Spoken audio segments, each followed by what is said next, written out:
afternoon, everybody. I want to welcome you to Designing Your Course Site with Maintenance in Mind. I'm Dr. Dina Kurzweil, and with me today is Dr. Linda McCulley, who will be taking you on this journey of course maintenance. Couple of housekeeping notes here. If you have any questions, please feel free to go in and type them in the chat. We are a fairly small group, so if you want to take yourself off mute, you may, but we will be recording this session. So we are hoping after today's session, you'll be able to identify at least 4 considerations to design a course with maintenance in mind and efficiency.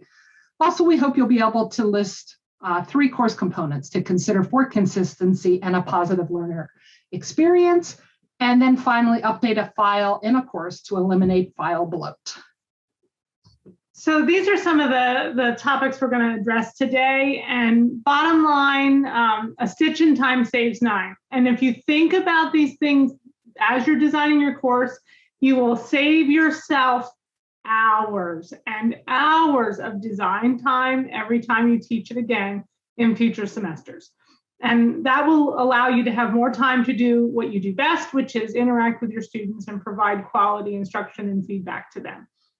So let's start taking a look at some of these ideas. First off, consistency. As you're designing your course, think about what makes a course site easy to use and navigate. And keep in mind that when you design the course, you know where all the content lives and you understand where everything is because you did the work to create it.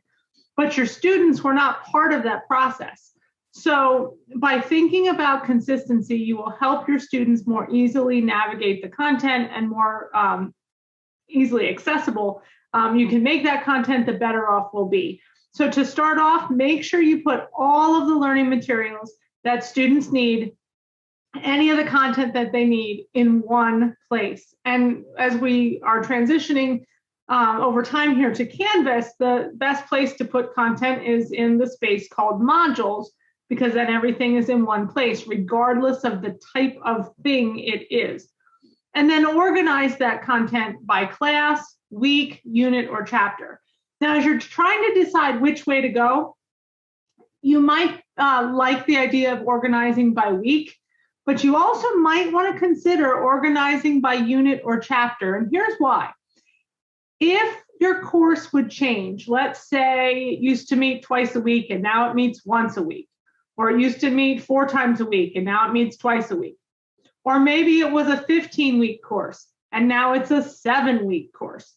If you do things by unit or chapter or topic, the delivery of the course, the length of the delivery then is not impacted in the course design.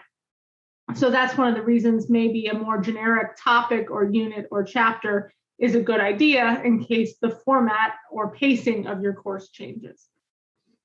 And then as you are designing that content, make sure that you keep the components of each module or each unit or each chapter the same and use text headers for organization. And there's some examples here on this slide of wording you might want to use to split up your content within a module so that it's more easily found and followed by your students. Specifically, if you look at the last bullet on the slide, that's one option for if you have a hybrid course where you might have some classes face-to-face and some classes online. And in combining with that, you could also do the before class, during class, after class, where the before class is online, during class is in class, and after class is homework online as well. So you can combine some of the ideas here we have on the slide, depending on the format and design of your course. Next, you want to think about clear instructions for your assignments. If you use the assignments or quizzes or discussion tools in the learning management system, make sure you're using them as more than just a placeholder for a spot to put a grade in the gradebook. So use the text box that comes with that tool to include everything that students need right in the assignment. Think about the files or the readings or the examples that they might need and put it all linked right there with the assignment so they don't have to go looking around the entire course for the resources that they need to complete the work. And this next bullet is a big one. Put the due date only in the due date field for the assignment, discussion, or quiz. Do not type the due date in the text box with the assignment instructions, because if you do that, then you have to update that every time you teach the course and go in and edit the item and then change it and then resave. And that takes a lot of time. But if you use the due date field in the assignment or discussion or quiz, it'll automatically populate that due date in the to-do list, the course calendar, the course summary. It will send reminders to students if they forget to hand something in. And then one semester to another, those due dates can be automatically updated and then just tweaked a little bit based on holidays and days off and things that may vary from one semester to another by using the course calendar. And it happens in seconds as opposed to lots and lots of clicks in every individual item when you have to update from one semester to another. If you use rubrics, add those as the rubric tool within the learning management system so that you can clarify those assignment expectations and support your grading, because it's a whole lot quicker to grade with a rubric on the learning management system just by clicking the box for the score that they earn, and that will save you lots of time in providing feedback to students. And then last, especially in Canvas, if you're doing group assignments, there is a checkbox that you can check to say it's a group assignment, and that will save you tons of time, because when you check that box in the assignment settings, one student in the group has to hand in the assignment, and then the learning management system registers it as everybody in the group handed that in. And when you grade that assignment, any feedback or comments or the score that they received, you only type it in once, and it goes to every student that was part of that group. So there's no copy pasting comments from one student to another, because it will automatically be sent to all students in that group. So huge, huge time saver. If you like to use group assignments, make sure you check that box before students hand in any work, because if you forget, you cannot make it a group assignment after it receives submissions, because it will not work. Perennial content is the next topic to discuss. And this one is huge, because we like to make our courses feel current and that we're present with the students that we're currently teaching. And so we will often reference things like the year of the class we're teaching, the season or the time of year, the semester, maybe current events. We might even mention student or faculty names. But when we do that throughout our course content, and then we have to update for the next semester, that takes a lot of time. So in your course contents, keep the content separate from the context. So keep these things that you see on the slide out of the content and use announcements to be more current and present and call out the specific students or faculty or time of year or current events, so that that doesn't have to be copied from one semester to another, and then your content stays current and you don't have to update it every time you teach the course. Specifically related to videos, because videos take a lot of work to create, be careful that you don't reference any of these things in your video, because otherwise you immediately have to update the video as soon as you teach the course again. And when you think about potentially reusing this content even after you may move on to other duties, consider how you introduce yourself in your videos so that it could be used even if later on you are not the person teaching the course. So instead of saying something like, "Hello, I'm Dr. Linda McCauley, and I'm your instructor for course 1000 for the fall 2022, I could say something like, "Hello, I'm your host, Dr. Linda McCauley, and in this video, I would like to introduce you to some of the key themes in this course." So I said my name, I identify myself appropriately, but I don't say I'm the instructor. I'm just the host of the video. And I didn't say the semester or the term or the time of year or any of that, because then I can use it again indefinitely until the content actually needs to be updated. So you might get a couple semesters out of it before you'd actually have to re-record. So just something so simple will save you hours along the way. Hey, Linda, I wanted to chime in here because this ends up being something that I know a lot of faculty have different philosophies on. And there is a lot of research saying that if you do tend to lose and can confuse your students, especially in videos, if you start referencing a year from a past piece of content, because the students don't quite get, why are you talking about the, I don't know, Super Bowl from 2019 and it's 2022?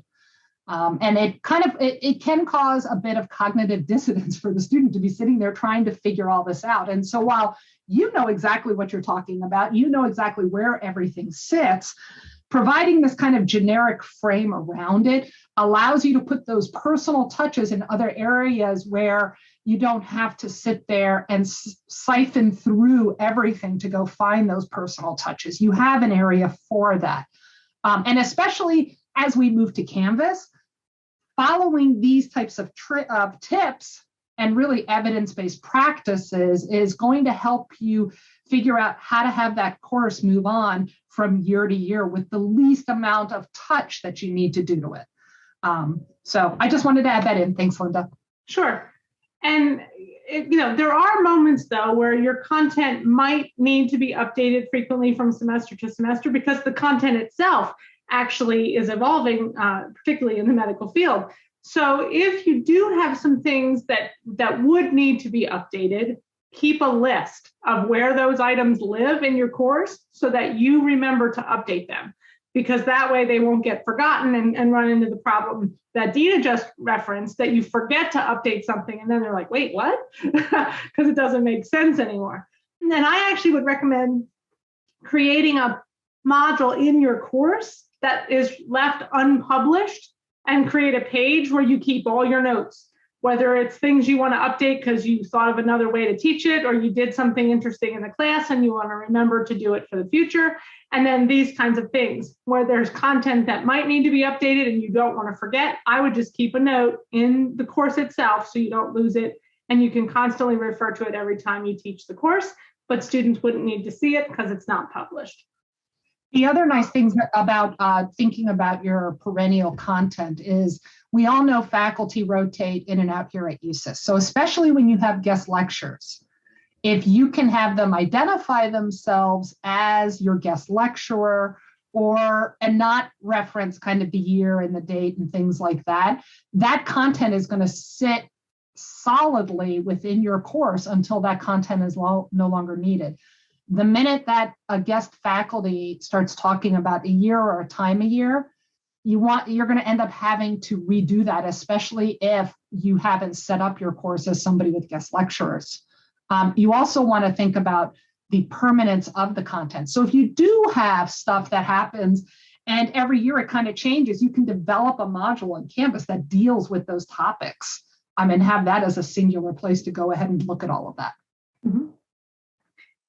If you do like to reference dates or weeks or things like that in your module design, I do recommend that you only do that in the text headers or the page titles so that you don't actually have to go into the page content to actually edit that. So within the modules area, just do that in the titles or in the text headers so that it's right there in front of you. You will notice that it needs to be updated because it says 2021 and now it's 2022, etc.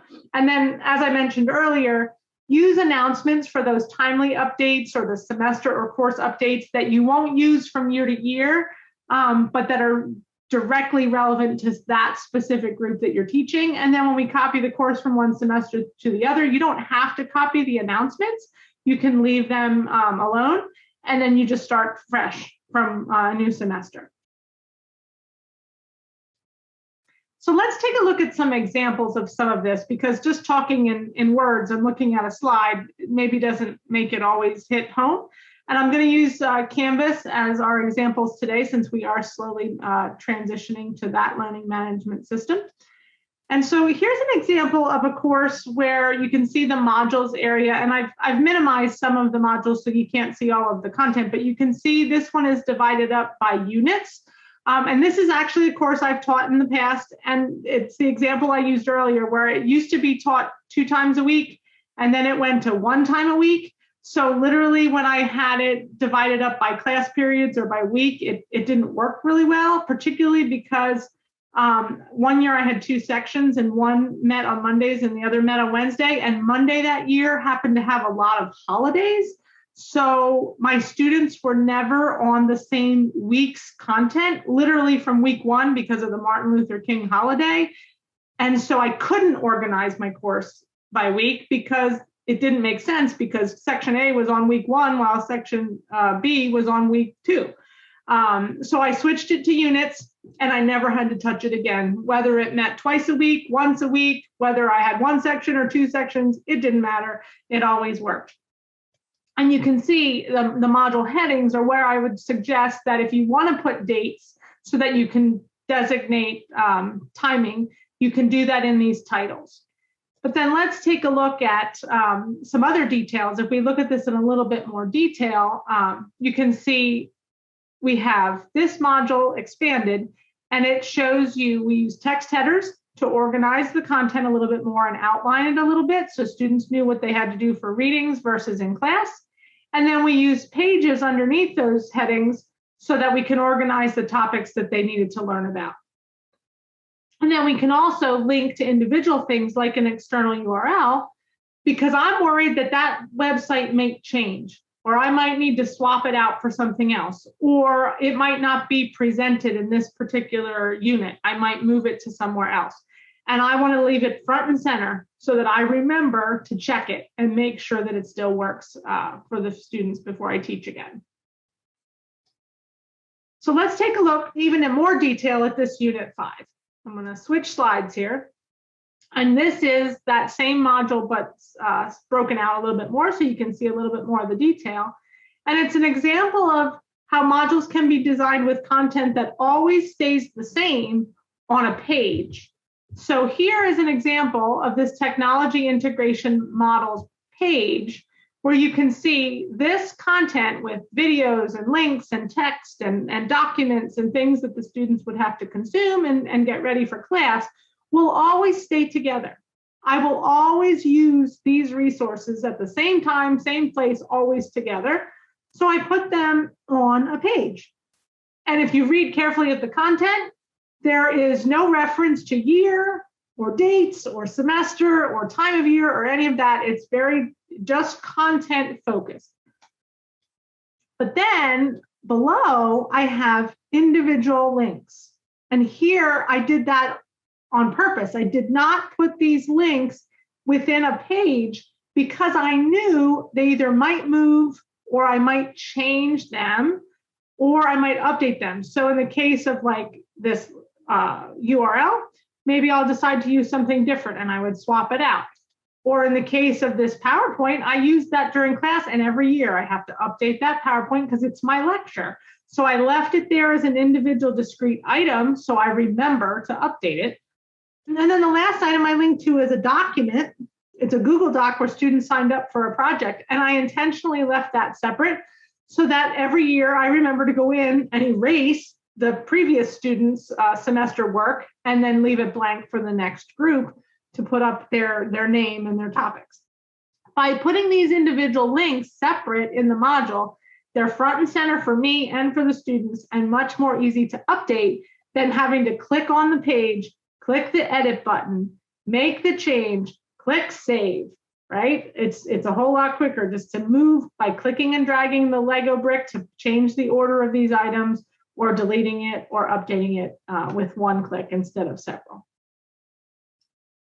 Here's an example of a page in a course that shows you some good things to do, but also some things that cause problems. So in this case, having an overview of your module or your unit is a great idea. However, notice the red text. The due date for the things that are due in this unit is written in the text box for the overview for the module, and that would have to be updated manually every time I teach this course. So I would recommend deleting that kind of content from a page, because then I don't have to worry about updating it, and instead use your course calendar in your syllabus or use the due date fields in the assignments themselves so that students know when things are due. And then the other thing that I would avoid is adding the specific details of what they need to read to the overview page, like you see here, because then they have to search for it still. The links aren't there. They have to, well, where is it? Where is this, 21st century leaders video? And where is this Shrum and Levin chapter 1, right? They have to go find it somewhere else. And that is confusing and might actually make students have to use some of their cognitive energy to find the content as opposed to learn the content. And ultimately, when we design our courses, we want to make sure we allow our students to use their mental energy to learn as opposed to going on a scavenger hunt to find the content. And then one other quick thing for Canvas specifically, if you have content that you need across time or across modules, you can link to the same item multiple times, and it is the same item. So this discussion board that's highlighted here, Staying Connected, is linked in multiple modules, but it's the same thing. So if I make an edit to that discussion because I changed the prompt or whatever, it is edited everywhere it appears automatically.